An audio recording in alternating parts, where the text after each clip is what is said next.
या कुन्देन्दुतुषारहारधवला या शुभ्रवस्त्रावृता या वीणावरदण्डमण्डितकरा या श्वेतपद्मासना या ब्रह्माच्युतशङ्करा प्रभृतिभिः देवैः सदा वन्दिता सा मां पातु सरस्वतीं भगवती निःशेषजाड्यापहा।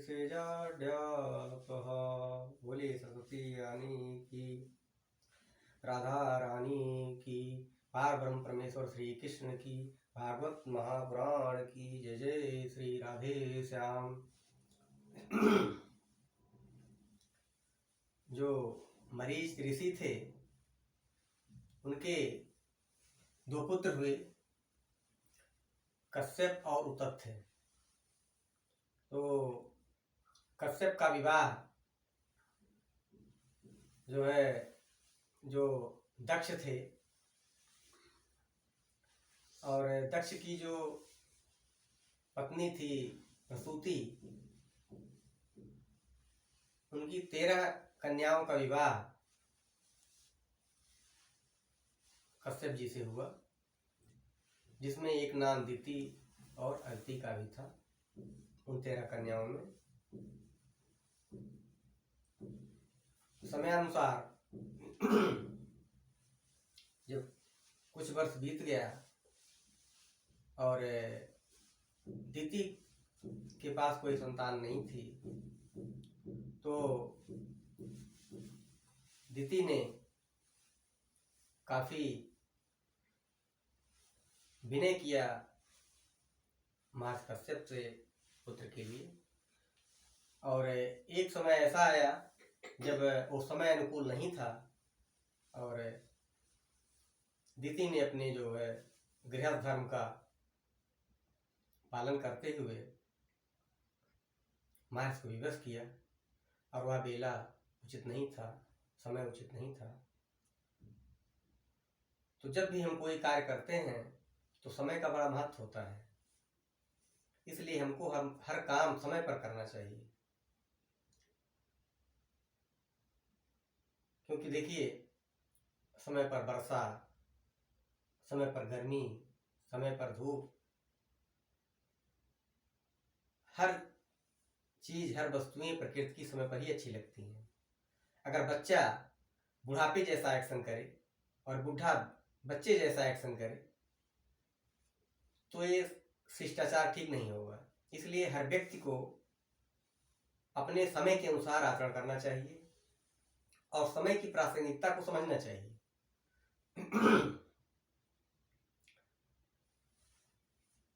क्योंकि समय आने पर ही हर चीज फलीभूत होती है और तभी अच्छी होती है।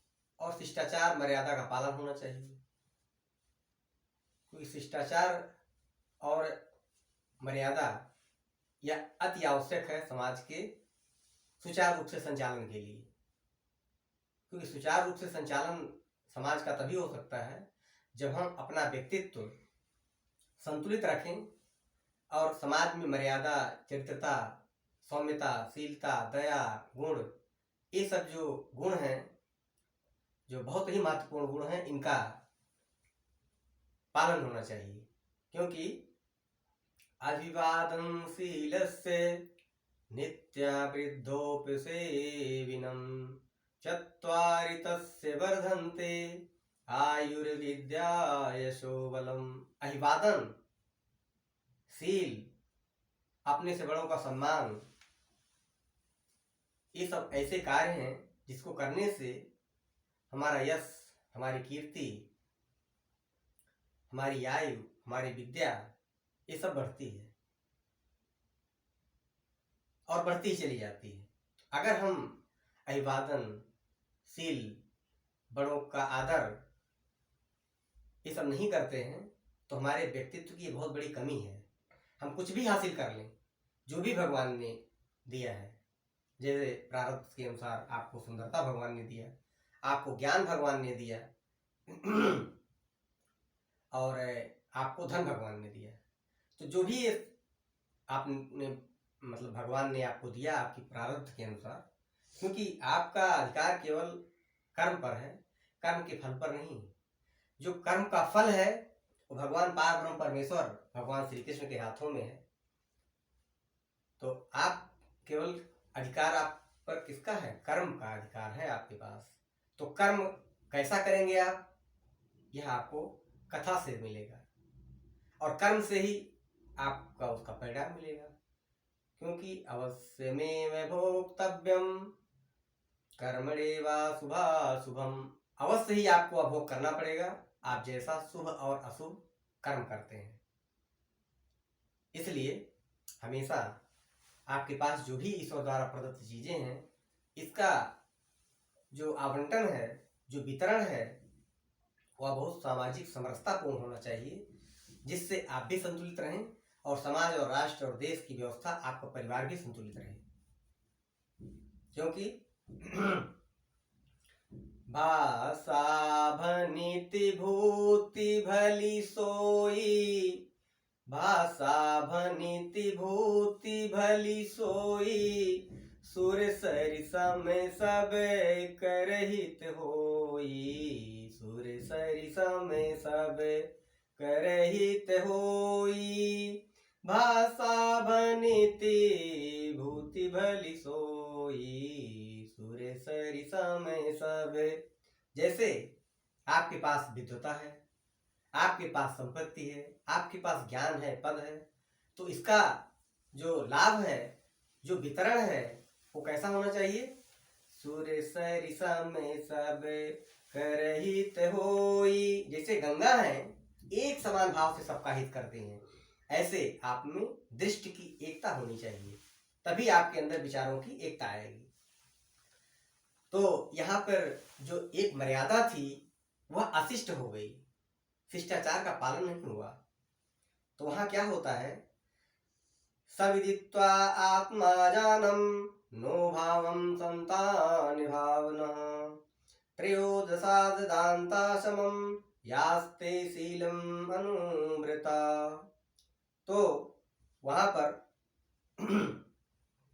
जब विशेष आग्रह उन्होंने किया तो पति होने के नाते उन्होंने अपना धर्म निभाया। और उसका एक बार वो पूजन में थे और वो पूछने लगी तो बताने लगे कि ऐसा ऐसा होगा, आपने ये सब जो कार्य किया है उसका ये परिणाम जो है वो ठीक नहीं होगा। तो अब वो चिंतित रहने लगी। अब चूंकि सबको चिंता होती है अपने संतान की, अपने से अधिक चिंता हर व्यक्ति को अपने संतान की होती है।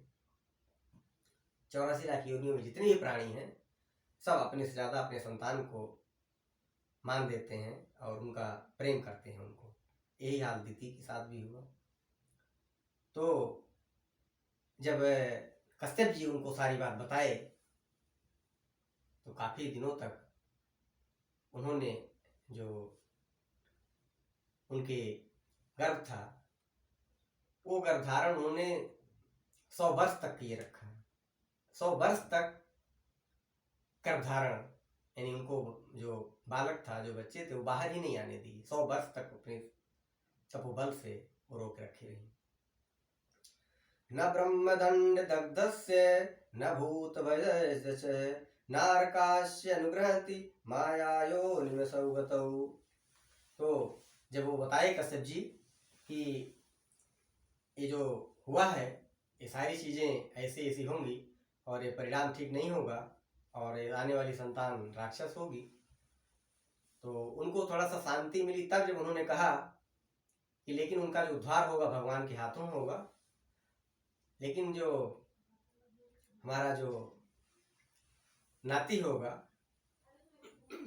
वह बहुत पराक्रमी भक्त होगा और सारे संसार में जाना जाएगा। तो भक्ति जब वो सुनी भक्त होगा तो बहुत प्रसन्नता हुई, क्योंकि भक्ति रानी जब आपके शरीर में आ गई तो संसार का सारा सुख मिल गया। क्योंकि भक्ति सुतौ तौ तरुणौ गृहीत्वा प्रेमैक रूपा सहसा विरासीत भक्ति सुतौ तौ तरुणौ गृहीत्वा प्रेमैक रूपा सहसा विरासीत नाथेति नामान् मुहुर्वदन्ति ते निश्चितं तन्मयतां व्रजन्ति श्रीकृष्ण गोविन्द हरे मुरारे हे नाथ नारायण वासुदेवा श्री कृष्ण गोविंद। तो इस तरह जब स्थिति प्रसन्न हो गई और उनको कष्ट दूर हो गया, और ऐसे ही भगवान आप सभी का कष्ट दूर करें और आपको कथा का श्रवण मिलता रहे, जिससे आप सभी को भोग और मोक्ष एक साथ प्राप्त हो। जय जय श्री राधे रानी की, भागवत महापुराण की, माता पिता की, गुरुदेव भगवान की, चारों धामों की, सप्तपुरियों की। जय जय श्री राधे श्याम।